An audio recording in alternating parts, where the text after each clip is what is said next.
नागपूरमध्ये पैशांच्या कारणावरून एक धक्कादायक घटना समोर आली आहे। माहेरून पैसे आणण्यास नकार दिल्यामुळे एका ई रिक्षा चालकाने आपल्या पत्नीवर चाकूने जीवघेणा हल्ला केल्याची घटना उघडकीस आली आहे। या हल्ल्यात महिला गंभीर जखमी झाली असून तिच्यावर रुग्णालयात उपचार सुरू आहेत।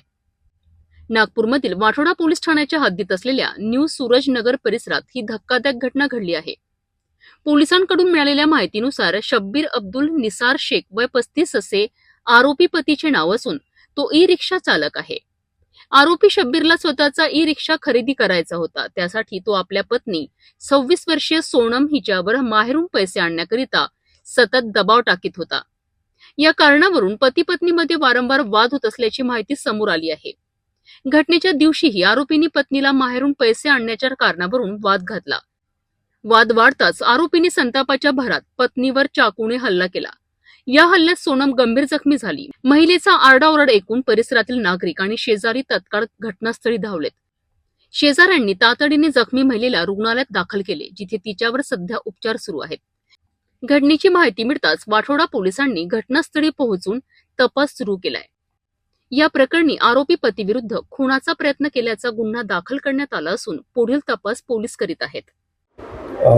यातील जखमी सोनम शब्बीर शेख ही नवीन सूरजनगर कचरा डंपिंग यार्डजवळ राहते।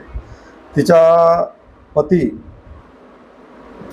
आहे शब्बीर अब्दुल निसार शेख यांनी घटनेच्या दिवशी म्हणजे दिनांक 8/3/26 रोजी तिला माहेरून ऑटो घेण्यासाठी पैसे मागून आण या कारणावरून तिच्याशी वाद केला आणि तिने त्या पैसे मी माहेरून आणू शकत नाही असे म्हटल्यावरून तिला चाकूने 2-3 ठिकाणी तिच्यावर हमला केला आणि हमला करत असताना तिला दवाखान्यामध्ये नेतो असे म्हणून तिला मधामध्ये सोडले आणि तिथून पसार झालेला आहे। फिर्यादीच्या आई वडिलांचे स्टेटमेंट व बयान वगैरे झालेले आहेत आणि पुढील तपास सुरू आहे।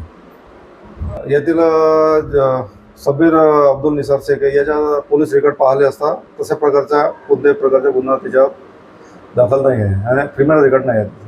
सदरचा तपास माननीय पोलीस आयुक्त साहेब नागपूर शहर तसेच DCP साहेब निकेतन कदम झोन 5 तसेच ACP साहेब पारडी विभाग यांच्या मार्गदर्शनाखाली वरिष्ठ पोलीस निरीक्षक साहेब बोराडे साहेब यांच्या मार्गदर्शनाखाली सुरू आहे।